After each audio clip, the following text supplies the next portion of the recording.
ভিডিঅ'টোৰ প্ৰথম কুৱেশ্যনটো হ'ব আহোম ৰাজ্য স্থাপনৰ সময়ত মৰাণসকলৰ ৰজা কোন আছিল? চুকাফাৰ নেতৃত্বত যেতিয়া আহোমসকল অসমলৈ আহিছিল সেই সময়ত মৰাণসকলৰ ৰজা কোন আছিল বুলি সুধিছে। ইয়াৰ ৰাইট এনচাৰটো হৈ যাব অপশ্যন নম্বৰ এ বডৌচা। বডৌচা আছিল আহোমসকল যেতিয়া অসমলৈ আহিছিল সেই সময়ৰ মৰাণসকলৰ ৰজা। নেক্সট কুৱেশ্যন, কোনজন আহোম ৰজাৰ দিনত নৰা ৰজাৰ লগত আহোমৰ যুদ্ধ হৈছিল? কোনজন আহোম ৰজাৰ দিনত নৰা ৰজাৰ লগত আহোমৰ যুদ্ধ হৈছিল বুলি সুধিছে আৰু ইয়াৰ ৰাইট এনচাৰটো হৈ যাব অপশ্যন নম্বৰ বি চুতেউফা। চুতেউফাৰ দিনত নৰা ৰজাৰ লগত আহোমৰ যুদ্ধ হৈছিল। নেক্সট কুৱেশ্যন, আহোমৰ প্ৰথম স্বৰ্গদেউ কোন আছিল? আহোমৰ প্ৰথমগৰাকী স্বৰ্গদেউ কোন আছিল বুলি সুধিছে। ইয়াৰ ৰাইট এনচাৰটো হৈ যাব option number B Sukaphaa. Sukaphaa আছিল আহোমসকলৰ প্ৰথমগৰাকী স্বৰ্গদেউ। নেক্সট কুৱেশ্যন, স্বৰ্গদেউ চুকাফাই কেতিয়া চৰাইদেউত ৰাজধানী স্থাপন কৰিছিল? আহোমৰ প্ৰথমখন ৰাজধানী চৰাইদেউত স্বৰ্গদেউ চুকাফাই স্থাপন কৰিছিল আৰু সেইখন কেতিয়া কৰিছিল বুলি সুধিছে। ইয়াৰ ৰাইট এনচাৰটো হৈ যাব অপশ্যন নম্বৰ এ 1253। 1253 খ্ৰীষ্টাব্দত স্বৰ্গদেউ চুকাফাই চৰাইদেউত ৰাজধানী স্থাপন কৰিছিল। নেক্সট কুৱেশ্যন, আহোমসকল বৰ্তমানৰ কোন দেশৰ পৰা আহি অসমত উপস্থিত হৈছিল? আহোমসকল কোন দেশৰ পৰা অসমলৈ আহিছিল বুলি সুধিছে। ইয়াৰ ৰাইট এনচাৰটো হৈ যাব অপশ্যন নম্বৰ এ ম্যানমাৰ। আহোমসকল বৰ্তমান ম্যানমাৰ বা পূৰ্বৰ বৰ্মা দেশৰ পৰা অসমত আহি উপস্থিত হৈছিল। নেক্সট কুৱেশ্যন, প্ৰাচীন অসমত কিমানখন পীঠ আছিল? প্ৰাচীন অসমত কিমানখন পীঠ আছিল বুলি সুধিছে। ইয়াৰ ৰাইট এনচাৰটো হৈ যাব অপশ্যন নম্বৰ এ 4খন। প্ৰাচীন অসমত 4খন পীঠ আছিল আৰু সেই কেইখন হ'ল খৌমাৰ পীঠ, কামপীঠ, ৰত্নপীঠ আৰু সুবৰ্ণগিৰি পীঠ। নেক্সট কুৱেশ্যন, চুকাফাই কোনখন পীঠত আহোম ৰাজ্য প্ৰতিষ্ঠা কৰিছিল?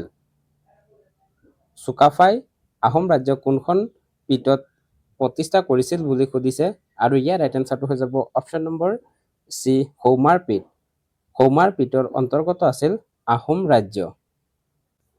নেক্সট কুৱেশ্যন, আহোমসকল কোনখন পৰ্বত পাৰ হৈ অসমলৈ আহিছিল?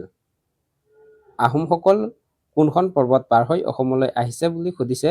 ইয়াৰ ৰাইট এনচাৰটো হৈ যাব অপশ্যন নম্বৰ এ পাটকাই পৰ্বত। আহোমসকলে পাটকাই পৰ্বত পাৰ হৈ অসমত আহিছে। নেক্সট কুৱেশ্যন, চুকাফাৰ সমসাময়িক বৰাহী ৰজা কোন আছিল? চুকাফাৰ সমসাময়িক বৰাহীসকলৰ ৰজা কোন আছিল বুলি সুধিছে। ইয়াৰ ৰাইট এনচাৰটো হৈ যাব অপশ্যন নম্বৰ চি থাকুমথা। থাকুমথা আছিল চুকাফাৰ সময়ত বৰাহীসকলৰ ৰজা।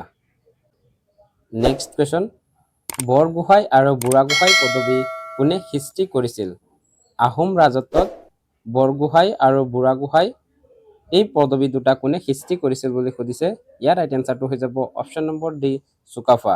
স্বৰ্গদেউ চুকাফাই বৰগোহাঁই আৰু বুঢ়াগোহাঁই এই দুয়োটা পদবী সৃষ্টি কৰিছিল।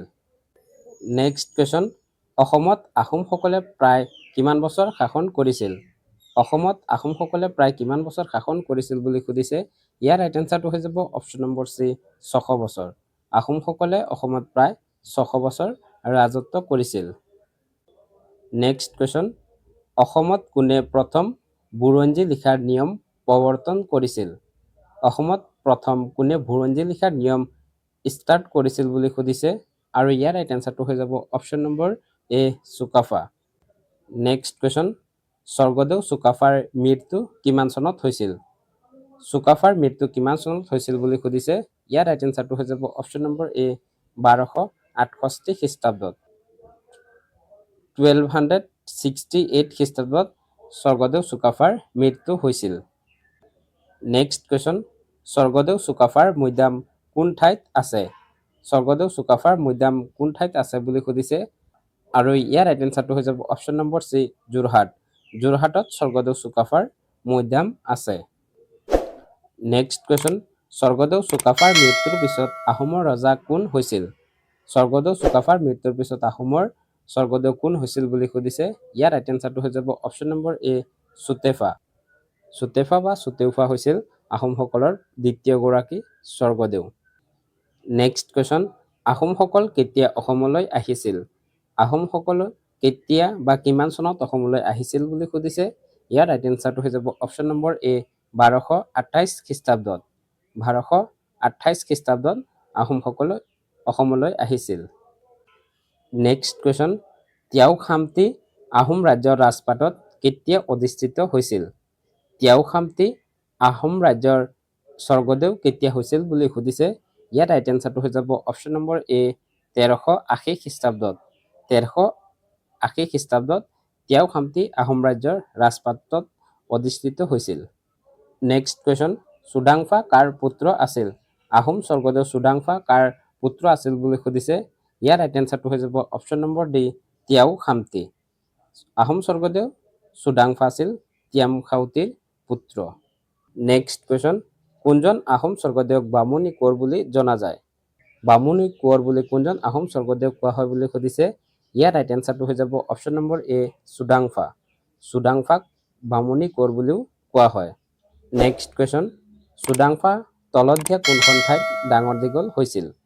চুডাংফা কোনখন ঠাইত ডাঙৰ দীঘল হৈছিল বুলি সুধিছে। ইয়াৰে ৰাইট এনচাৰটো হৈ যাব option number B Habung. Sudangphaa অৰ্থাৎ বামুণী কোঁৱৰ হাবুঙৰ এগৰাকী ব্ৰাহ্মণ পৰিয়ালত ডাঙৰ দীঘল হৈছিল। এইখিনি আছিল আজিৰ আমাৰ ছ'চিয়েল ছায়েন্সৰ ক্লাছ 7ৰ চেপ্টাৰ 1ৰ পৰা লৈ অহা কেইটামান ইম্পৰ্টেণ্ট MCQ, যি MCQখিনি আগন্তুক হ'বলগীয়া আছাম পুলিচ বা ADRE তেনেকুৱা ধৰণৰ এক্সামত আহিব। সেয়েহে আপোনালোকে কুৱেশ্যনখিনি নোট ডাউন কৰি যাওক। ইতিমধ্যে আমি ক্লাছ 6ৰ ছ'চিয়েল ছায়েন্সৰ চেপ্টাৰখিনি সম্পূৰ্ণ কৰিলোঁ। যদি ভিডিঅ'খিনি চোৱা নাই তেতিয়াহ'লে ডেছক্ৰিপশ্যনত সেই ভিডিঅ'খিনি লিংক দিয়া থাকিব, তাৰ পৰা গৈও আপোনালোকে সেই ভিডিঅ'খিনি চাবলৈ নাপাহৰিব। ইয়াৰ পিছত প্ৰতিটো ভিডিঅ'ত যেনেকুৱা আপোনালোকলৈ এটি কুৱেশ্যন লৈ আহোঁ, আজিও এটি কুৱেশ্যন লৈ আহিছোঁ। আজিৰ কুৱেশ্যনটো হ'ব, আহোমৰ প্ৰথম স্বৰ্গদেউ কোন আছিল? আহোমৰ প্ৰথমগৰাকী স্বৰ্গদেউ কোন আছিল? ইয়াৰে 4টা অপশ্যন দিয়া আছে। অপশ্যনখিনিৰ ভিতৰত আপোনালোকে ৰাইট এনচাৰটো কমেণ্টত জনাওক, আৰু নহ'লে ইয়াৰ এনচাৰটো আমি ডেছক্ৰিপশ্যনত দি দিম, তাৰ পৰা গৈ ইয়াৰ এনচাৰটো আপোনালোকে জানি ল'ব পাৰিব। যদি ভিডিঅ'টো এতিয়ালৈকে চাই আছে তেতিয়াহ'লে ভিডিঅ'টো এটি লাইক কৰি চেনেলটো ছাবস্ক্ৰাইব কৰি যাবলৈ নাপাহৰিব। ভিডিঅ'টো শেষলৈ চোৱাৰ বাবে ধন্যবাদ। জয় আই অসম।